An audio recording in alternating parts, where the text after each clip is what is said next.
잠언 19장 17절이요. 찾으셨어요? 우리 함께 한번 읽어보십시다. 함께 시작. 가난한 자를 불쌍히 여기는 자는 주께 빌려드리나니 그가 베푼 것을 그분께서 그에게 다시 갚아 주시리라. 가난한 자를 어떻게 한다고요? 불쌍히 여기는 거예요. 여러분 돈 주라는 거 아니에요? 불쌍히 여기는 자는 주님께 빌려드리는 거예요. 주님이 빌려가시면 그 빌려가신 것은 다시 갚아주세요? 갚아주지 않으세요? 반드시 갚아주세요. 이게 여러분과 제 삶이 되셔야 돼요. 가난한 자를 불쌍히 여기는 것, 주님께 빌려드리는 것, 주님께 빌려드리는 것, 이게 여러분과 제 삶이 되셔야 돼요. 그래서 여러분과 제가, 여러분과 제 삶 전체가 누군가에게 주는 것으로 가득 채워져 있어야 돼요. 왜 여러분들이 주셔야 되는 줄 아세요? 예수님께서 이 땅에 오셨을 때, 예수님이 이 땅에 오셨을 때, 예수님이 주러 오셨어요? 아니면 받으러 오셨어요? 주러 오셨어요? 받으러 오셨어요? 주러 오셨어요. 뭘 주셨어요? 뭘 주셨나요? 사람들 불쌍히 여기셔서 아픈 사람 병도 고쳐주셨죠? 그렇죠? 죽은 사람 또 살려주셨죠? 불쌍하니까? 그렇죠? 주님께서는 그런 이 외적인 거 눈에 보이는 것만 주신 것이 아니라 자신의 목숨까지 여러분과 저를 위해서 주셨어요. 여러분과 저도 마찬가지예요. 왜 이렇게 가난한 자를 불쌍히 여기고 주님께 빌려드려야 되고 그러죠? 왜 다른 사람들 주는 삶을 살아야 되죠? 왜? 여러분과 제가 아직도 살아있기 때문이에요. 예수님은 십자가의 죽음을 통해서 몽땅 다 주고 가셨거든요. 여러분과 제가 다른 사람들에게 주는 삶을 살아야 되는 이유는 여러분과 제가 아직도 살아있기 때문이에요. 살아있으니까 줘야 돼요. 줄 수 있다면 내 목숨까지 줘야죠. 그래서 살고자 하는 사람은 죽어요. 죽고자 하는 사람은 영원한 삶을 얻어요. 여러분 제가 살아있어요. 살아있으니까 줘야죠. 누군가에게 줘야죠. 주는 것만큼 값지고 귀한 것은 없어요. 여러분 하늘나라의 삶의 원칙이 뭐예요? 여러분들이 하늘 생활 방식이 있죠. 빌립보서 3장 20절에 나오잖아요. 우리의 생활 방식은 하늘에 있으며 하늘의 생활 방식이 뭐죠? 하늘의 생활 방식. 주는 거예요. 선순환이라고요. 주는 거라고요. 이 세상의 생활 방식은 뭐죠? 주고 받는 거예요. 이 세상은 기브 앤 테이크예요. 저 하늘나라는요. 기부밖에 없어요. 예수님도 이 땅에 오셨을 때 주러 오셨어요. 오직 주는 것밖에 없었어요. 예수님 그 어떤 것도 받길 원하지 않으셨거든요. 여러분과 제 생활 방식도 마찬가지예요. 누군가에게 모든 것을 다 줄 수 있는 사람들 되셔야 돼요. 여러분들과 제가 숨이 멎는 그 순간까지 누군가에게 줄 수 있는 거라면 다 주시는 거예요. 그게 여러분들이 주님께 빌려드리는 거고 여러분들이 저 위에 올라가면 진짜 가장 큰 성공, 가장 좋은 멋들어진 성공을 하는 유일한 방법이에요. 왜 줘야 되죠? 주는 이유. 여러분 이제 아직 살아있다니까요. 아직 살아있으니까 줘야죠. 그렇죠? 그리고 여러분들이 이미 줘야 되는 이유는요. 마찬가지예요. 여러분들이 구원 받으셨을 때 여러분들이 만약에 예수님이 나의 화목제물이 되셨구나. 내 속죄 제물이 되셨구나. 그래서 내 죄의 값을 예수님이 다 지불하셨구나. 여러분들이 그 화목제물을 여러분들이 마음으로 받는 순간에 그 사실을 사실이라고 믿는 순간에 여러분과 저는요. 하나님께 받지 않은 것이 없어요. 몽땅 다 받았어요. 하늘에 처소되어 있는 모든 영적인 복으로 여러분과 저에게 복을 이미 주셨다고 성경에 기록되어 있어요. 그러니까 우리 주 예수 그리스도의 아버지를 찬송할 수밖에 없어요. 여러분과 제가 주어야만 되는 이유예요. 여러분들이 얼마나 받으셨어요? 얼마나 받으신 거? 어마어마하게 말로 여러분들이 고린도후서 9장 15절에도 나오잖아요. 이루 말할 수 없는 하나님의 선물로 인하여 감사하노라. 몇 가지요? 말할 수 없는 하나의 선물로 인하여 감사하노라. 그런데 다른 사람 안 줘요? 줄 게 없어요? 줄 게 엄청나게 많아요. 여러분들이 누군가에게 줄 거예요? 엄청나게 많아요. 저는 세계정부주의자들에게도 줘요. 주님, 아무리 사탄 숭배자들이지만 예수 그리스도의 피, 하나님의 예수님이 화목제물이 되신 거, 그 사실만 그 사람들이 마음으로 믿기만 한다면 사탄주의자도 구원받을 수 있죠. 불쌍하잖아요. 루시퍼도 엄청 불쌍한 놈이잖아요. 그렇죠? 자기가 영원한 불못으로 간다고 하나님께 선언을 하셨음에도 불구하고 그 선언을 가짜라고요? 무시해요? 여러분과 제가 하나님의 선언을 무시한다고 해서 하나님의 말씀이 취소되는 일은 결코 없어요. 그렇죠? 또 마찬가지예요. 여러분들이 좋은 쪽으로 생각해도 마찬가지예요. 자, 하늘에 처소되는 모든 영적인 복으로 여러분과 저에게 복을 주셨다는 것은요, 안 바뀌어요. 여러분들이 안 믿어도 안 바뀌어요.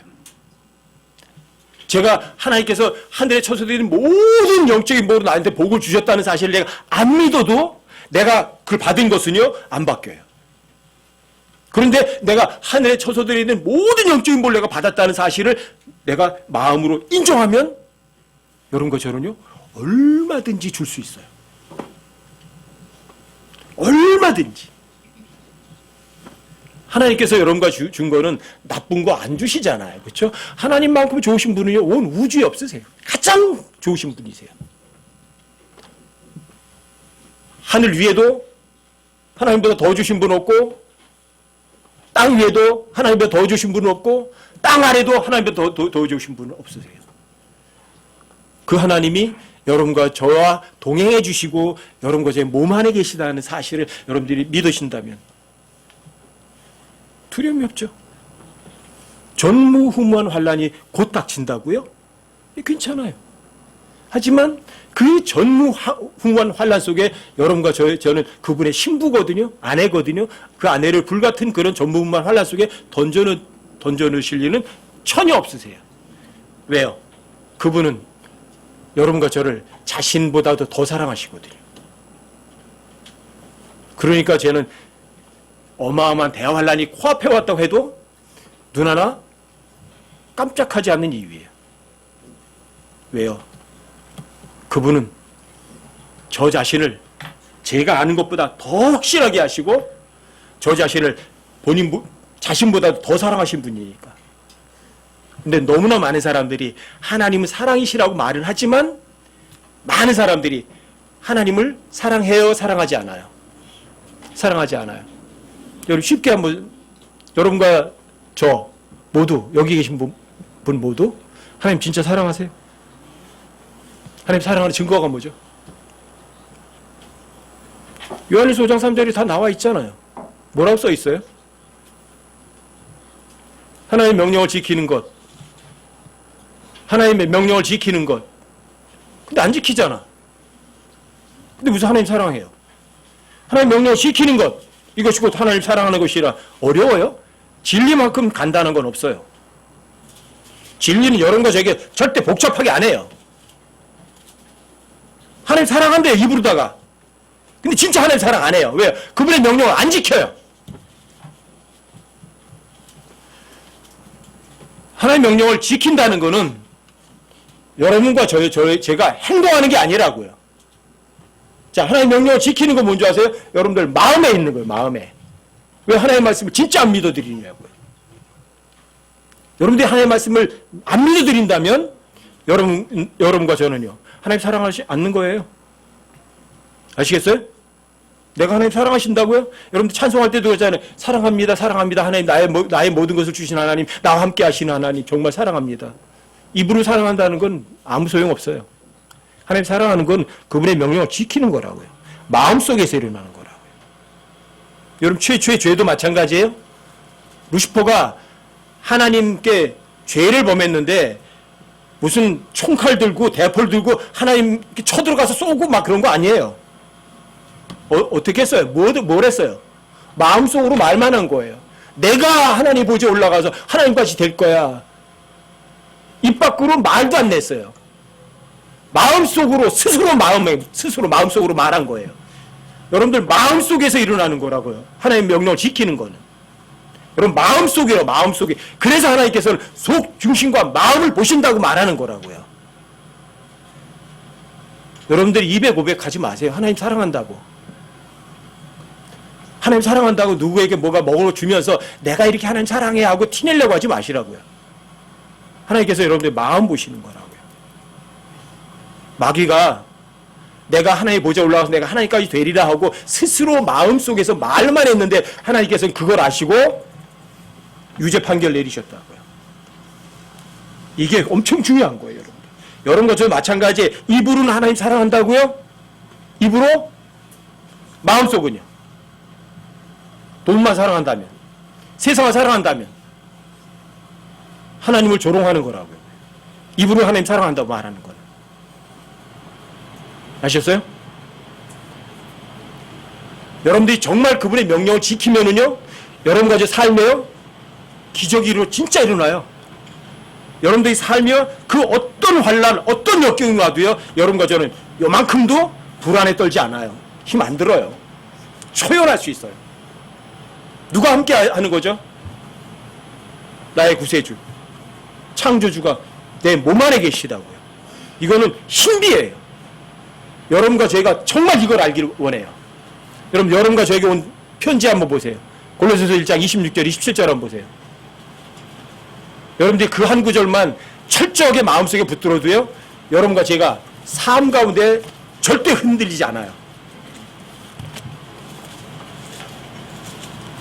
대환란이 코앞에 와 있다고 해도 여러분과 저는요, 초연할 수 있어요. 골로새서 1장 26절, 27절이요. 함께 한번 읽어보세요. 골로새서 1장 26절, 27절이 함께 시작. 이것은 곧 여러 시대와 여러 세대로부터 감추어졌으나 이제는 그분의 성도들에게 드러난 신비에 관한 것이라. 하나님께서는 이방인들 가운데서 이 신비의 영광의 풍성함이 무엇인지 자신의 성도들에게 알리려 하시는데, 이 신비는 너희 안에 계신 그리스도 곧 영광의 소망이시니라. 신비예요.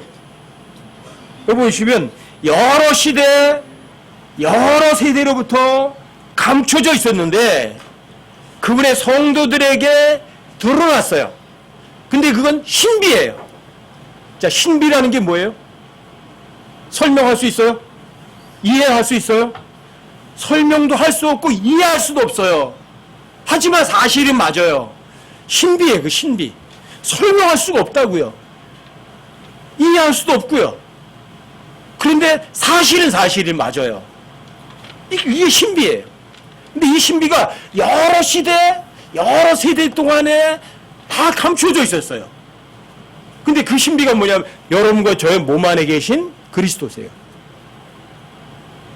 어떻게? 창조주 하나님이 인간의 몸속에 들어와 계실 수 있죠? 어떻게 설명할 수가 있죠? 이방인들도 몰랐고 구약시대의 유대인들도 전혀 상상도 못했어요. 창조주가 인간의 몸에 들어와 계신다? 여러 시대, 여러 세대 다 감춰져 있었어요. 근데 여러분과 제 성도들에게는 밝히 드러내셨어요. 여러분과 제 몸 안에 계시다고요. 신비라고요. 그분이 여러분과 제 몸 안에 계시다는 걸 여러분 진짜 믿는다면 뭐가 두려우세요? 목이 잘라주는 게 두려우세요? 병 걸리는 게 두려우세요? 가난뱅이 되는 게 두려우세요? 먹고 살 것 때문에 걱정하세요? 왜? 저한테 엄청난 힘을 주는 거예요. 저한테는 이건. 저한테 개인적인 구절이, 개인적으로는요, 골로새 1장 26절, 27절은요, 이해할 수 없어요. 하지만 사실이에요. 제가 조금 힘이 좀 빠지려고 하면 제가 이 구절을 다시 제 머릿속에 띄워놓는 거예요. 이 신비의 영광의 풍성함이 무엇인지 자신의 성도들에게 알리려 하시는데, 이 신비는 너희 안에 계신 그리스도세요. 하나님이 계시다고요. 그리고 창조주가 내 몸 안에 있으면 죽음이라는 것이 없어요. 예수님 안에는 영원한 생명이 예수님 안에만 있어요. 근데 그분이 내 몸 안에 계시다고요. 사실 아니에요? 뭘 두려워해요? 여러분과 이제 삶이 이 세상뿐이라면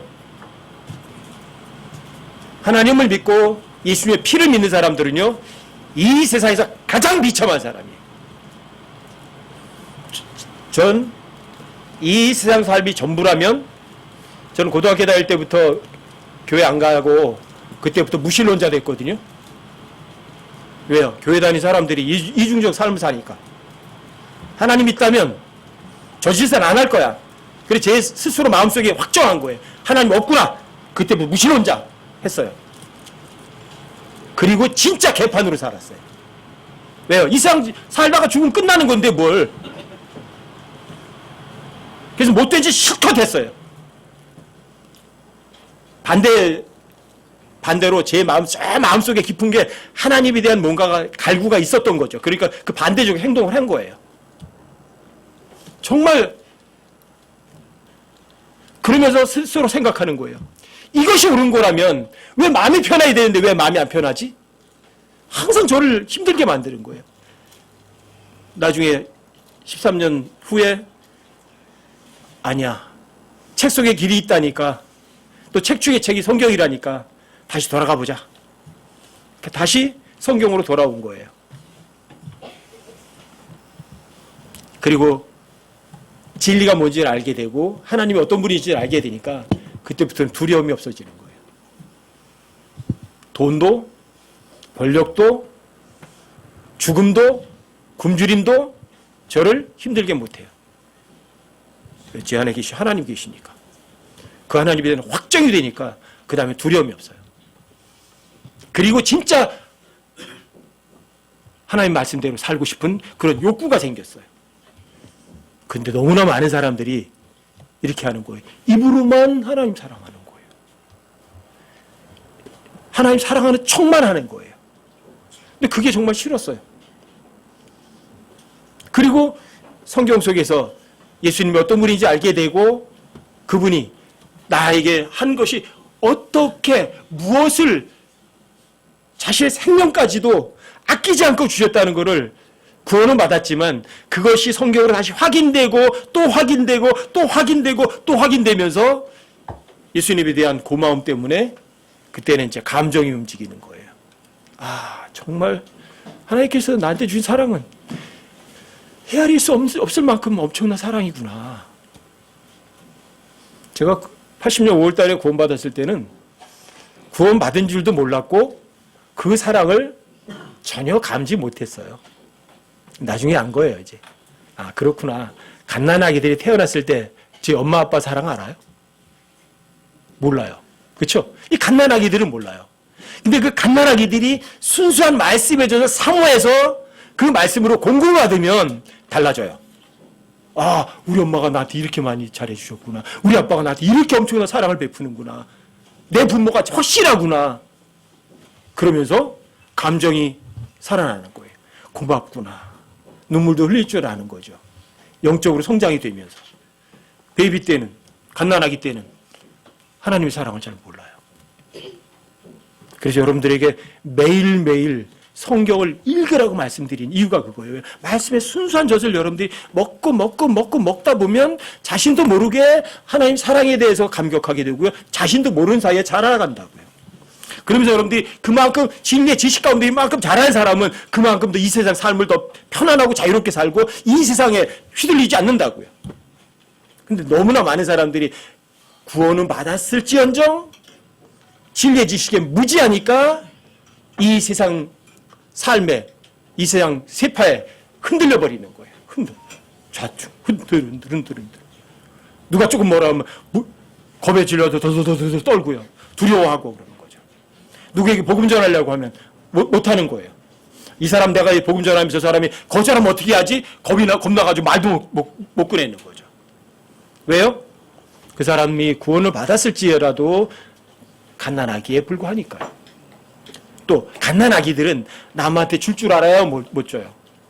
못 줘요. 자라야 줘요. 자라야 돼요. 그런데 여러분과 제가 갓 구원받은 사람일지라도 그 사람이 정말로 자신의 생명보다도 그분을 더 사랑한다면, 마음 중심이 중요한 거예요. 그 사람 성경 얼마나 많이 읽었느냐도 아니에요. 그 사람이 구원받은 지 몇 년이 지났느냐 그것 아니에요.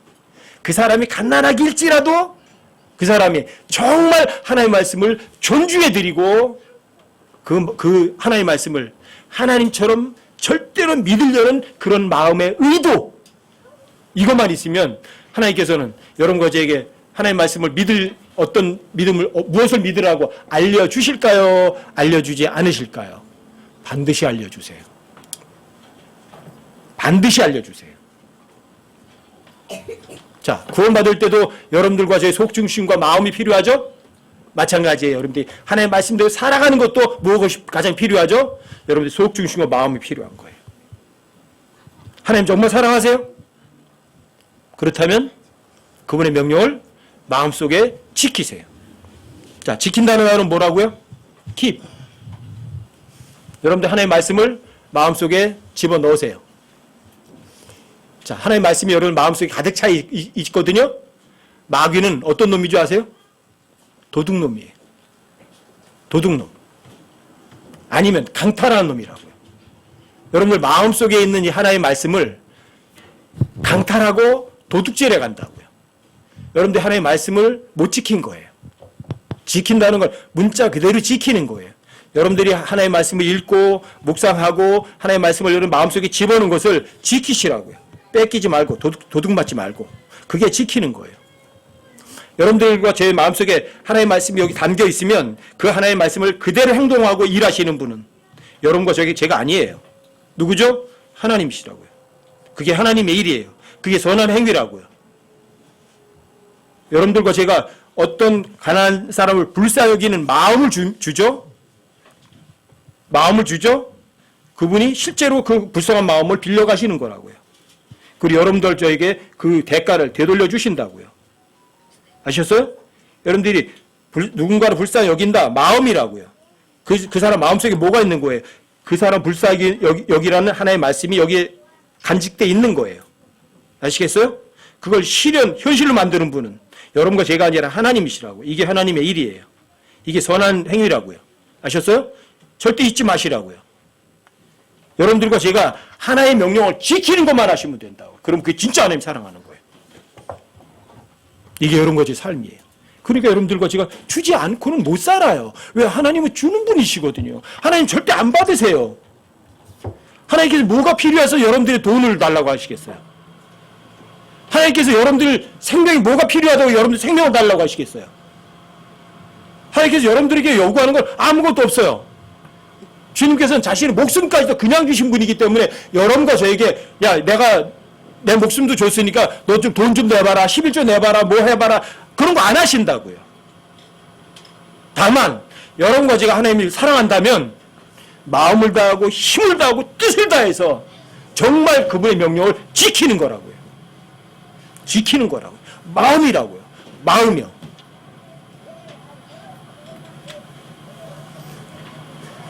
여러분과 저는 구원받은 사람이라면, 그렇기 때문에 여러분과 저의 삶은요, 누군가에게 줄 수밖에 없는 사람들이에요.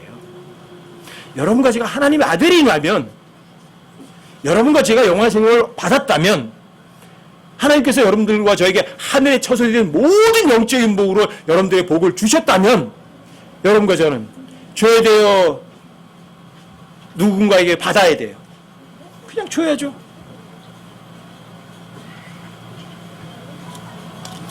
하나님께서 주신 게 어떤 거예요? 좋은 거 주세요? 나쁜 거 주세요? 여러분 야고보서 1장 17절 한번 다시 한번 확인 한번 해보세요. 야고보서 1장 17절. 야고보서 1장 17절이요. 자, 함께 한번 읽어보세요. 야고보서 1장 17절이 함께 시작. 모든 좋은 선물과 모든 완전한 선물은 위에서 오며 빛들의 아버지로부터 내려오거니와 그분께는 변함도 없고 회전하는 그림자도 없느니라. 이게 하나님 주신 선물이에요. 모든 좋은 선물, 모든 완전한 선물. 어디서 왔어요? 위에서 왔어요. 빗대리 아버지로부터 내려왔어요. 자, 회전하는 그림자도 없다는 말은 뭐냐면 줬다 뺐다 하지 않는다는 거예요. 변덕 안 부리신다는 얘기예요. 한 번 주셨어요. 한 해에 처소되던 모든 영적인 복을 여러분 가족에게 주셨어요. 그런데 이놈이 믿질 않네? 그러니까 도로 회수, 그런 짓 안 하신단 말이에요. 아셨어요? 하나님의 선물은 좋은 거고요, 완전한 거라고요. 얼마나 많이 받으셨어요? 이루 말할 수 없이 다 받았다고요. 믿으셔요? 그럼 남한테 주는데 인색할 이유가 없잖아요. 여러분들이 다 받았는데. 여러분 고린도후서 9장 6절부터 9절까지도 한번 보세요. 여러분과 저는 목숨이 붙어있는 한 주지 않고는 견딜 수 없는 사람들이 되셔야 돼요. 무엇을 주든 다 줘야 돼요. 아낄 거 하나도 없어요. 그리고 여러분들이 째째 줄 필요도 없어요. 왜요? 여러분과 저는 이루 말할 수 없는 거 다 받았으니까. 뭘 또 째째하게 굴려고 하세요? 고린도서 9장 6절부터 9절까지 여기도 함께 한번 읽어보세요. 함께 시작. 다만 내가 말하려는 바는 이것이니 곧 인색하게 뿌리는 자는 또한 인색하게 거둘 것이요 풍성하게 뿌리는 자는 또한 풍성하게 거두려 하는 것이라. 저마다 자기 마음속에 정한 대로 줄 것이요 마지못해 주거나 억지로 주지 말지니 하나님은 즐거이 주는 자를 사랑하시느니라. 하나님께서 능히 모든 은혜를 너에게 넘치게 하시나니 이것은 너희가 항상 모든 일에서 모든 것이 넉넉하여 모든 선한 일을 풍성히 하게 하려 하심이라. 이것은 기록된 바 그가 널리 재물을 흩어 가난한 자들에게 주었으니 그의 의가 영원히 지속되는도다 함과 같으니라. 이건 헌금의 원리가 아니에요. 가난한 자들에게 주는 것이라고요. 여러분들이 가난한 자를 불쌍히 여기고 가난한 자에게 무언가 줬으면 그의 의는 영원히 지속되는 거예요. 영원히 여러분 기록되고요. 그거는요 하나님들 영원한 선물로 여러분들에게 되갚아 주시는 거라고요. 실제로 여러분들 이 세상에서 어떤 사람들에게 줄 때 인색하게 주지 않고 풍성하게 뿌리면 풍성하게 넘쳐요. 여러분들과 제가 뭔가 부족함을 느낀다는 이야기는 이거예요. 여러분들이 인색하게 뿌렸든지 아니면 주지 않았든지 둘 중에 하나예요. 여러분들이 어떤 것에 부족함을 느낀다면 돈이 1,000억이 있는데도 그 사람이 부족함을 느낀다. 왜 부족함을 느낄까? 인색한 거예요. 안 준 거예요. 둘 중에 하나예요.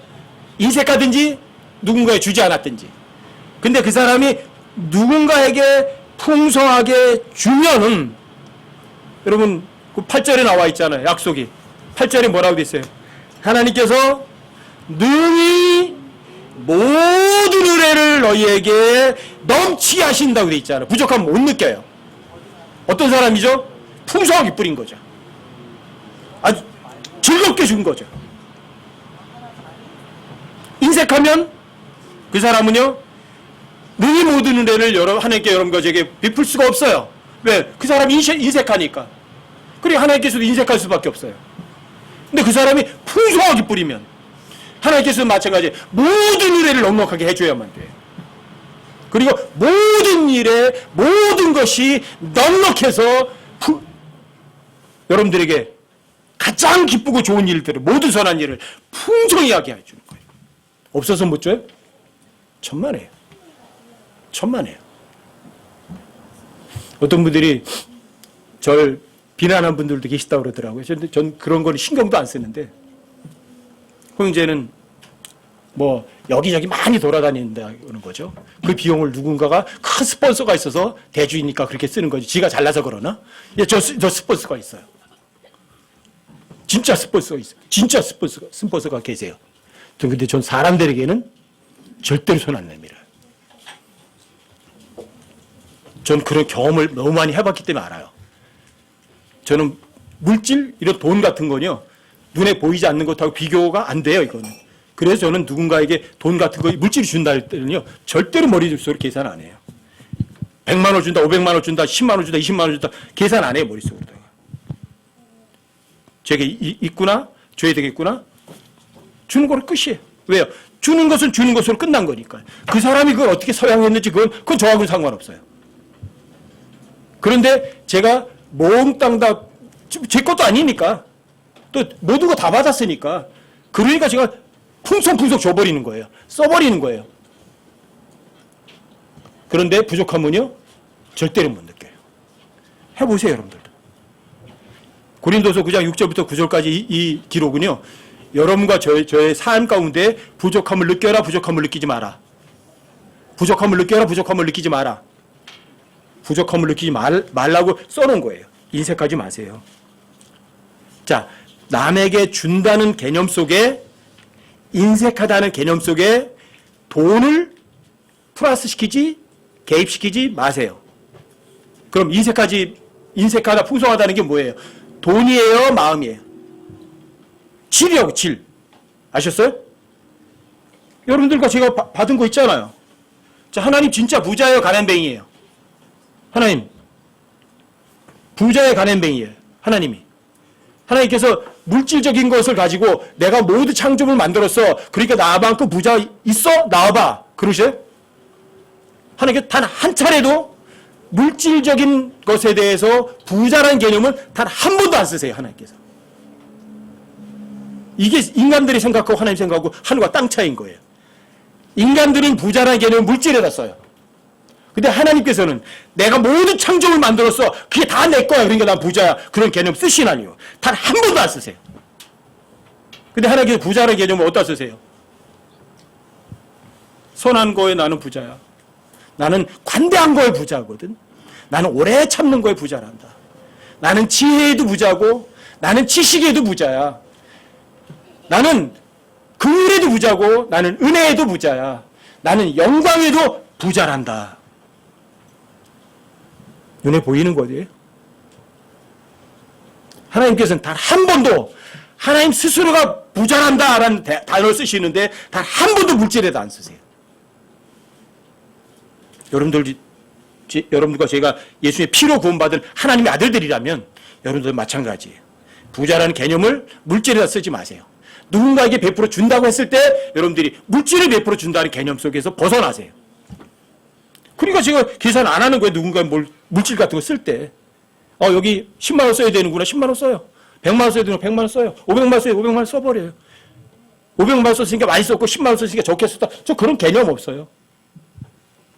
왜요? 저는 물질 가지고는 절대 계산 안 하거든요. 여러분들 제가 그런 식으로 사니까 어떤 줄 아세요? 물질적인 것에 부족함을요 단 한 번도 느껴보지 않아요. 그래서 나중에 알았어요. 고린도서 9장 6절부터 9절까지 이 약속은 어마어마한 약속이구나. 여러분들 마음속에 인색하실 거예요? 아니면 풍성하실 거예요? 즐겁게 줄 거예요? 아까운데 하고 줄 거예요? 그게 중요한 거예요. 여러분들이 그냥 풍성한 마음, 인색하지 않은 마음으로 누군가에 베풀어 주면 여러분들에게는요, 모든 은혜를 하나님께 넘치게 하시고 모든 것에서 넉넉해서 모든 선한 일을 풍성하게 한다고요. 내 실력이 아니라고요. 여러분과 저는 이미 구원받았을 때 말로 다 할 수 없는 어마어마한 선물을 받았고요. 하늘에 처소되어 있는 모든 좋은 거, 완전한 거 다 받으신 분들이라고요. 그렇죠? 그렇다면 여러분과 저는 줄 수밖에 없어요? 주지 않을 수밖에 없어요? 여러분, 그리스도인이요, 주지 않고는 못 살아요. 왜요? 줄 게 너무 넘치기 때문이에요. 줄 게 너무 넘치니까. 하나님께서 여러분과 저에게 뭘 주셨죠? 하나님께서 여러분과 저를 위해서 생명을 내어놓으셨으므로 이로써 우리가 그분의 사랑을 깨닫는다고 돼 있어요. 그분이 뭘 주셨어요? 자신 생명을 내어놓으셨으니까, 이야, 주님 진짜 나 사랑하시는구나 알아요. 여러분들이 진짜 그 사랑을 안 사람이라면 내 주변에 있는 형제 자매들을 위해서 돈 몇 푼 주는 게 그렇게 아까워요? 그 사람 불쌍히 여기는 게 그렇게 힘들어요? 말도 안 되죠. 형제들 위해서, 자매들 위해서 자신의 생명을 내어놓는 것은요, 너무 마땅한 거죠. 사랑하는 자들아, 하나님께서 십자가에서 못 박혀 죽으셔서 자신의 목숨을 내놓으시기까지 우리를 사랑하셨으니까 우리도 서로 사랑하는 것이 마땅하니라. 요한일서 4장 11절에서도 그렇게 얘기하잖아요. 그렇죠? 내 목숨 아직 못 줬어요. 그러니까 여러분과 저는요, 줄 수밖에 없어요. 아직 남아있거든. 줄게. 목숨이 남아있거든.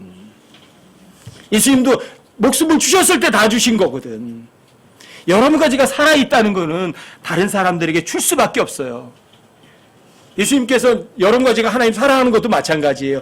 여러분들이 진짜 하나님 사랑하니까 하나님이 여러분 사랑해 주셨어요?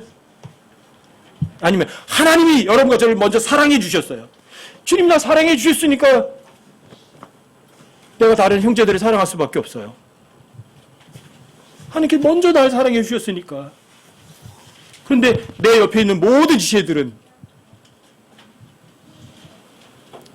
그 지체들에게 베푸는 모든 것은 예수님에게 베푸는 거예요. 나 빼고는 전부 다 예수님인 거예요. 그러니까 여러분들이 그 고마우신 예수님께 드리지 않을 수가 있을까요? 그래서 그리스도인들은 삶 전체가 주는 거예요. 그래서 예수님께서도 그렇게 말씀하시잖아요. 주는 것이 받는 것보다 더 복이 있다 하심을 기억하여야 할지니라. 여러분과 제가 이제까지는 날 위해서 살고 다른 지체를 위해서 주지 못하고 살았다면 여러분들이 고린도서 5장 16절 17절에 있는 것처럼 이제부터는 오직 자기들을 위하여 죽었다가 다시 살아나신 분을 위해서 살면 돼요. 언제부터? 이제부터. 여러분과 제 삶이 주님 오시는 그 순간까지 여러분과 제 삶은 주는 삶이에요? 아니면 받은 삶이에요? 줄 수밖에 없어요. 왜요? 주님께 받은 게 너무 많으니까. 누군가에게 베풀어 줄 때 인색하게 주실 거예요? 아니면 아주 풍성하게 주실 거예요? 아주 풍성하게 베푸세요. 여러분들이 풍성하게 베푸면 베풀수록 여러분과 제 삶에서 부족한 것을 전혀 느낄 수가 없어요. 여러분과 제가 주님 오실 때까지 우리의 삶 가운데서 부족함을 느끼는 그런 바보들이 아니라 오직 선한 일에 풍성하고 무엇인지 넉넉한 그러한 삶을 살다가 주님 오시면 즐거운 마음으로 기쁜 마음으로 주님을 만나 뵙는 여러분과 제가 되시기를 주님의 이름으로 진심으로 부탁드립니다.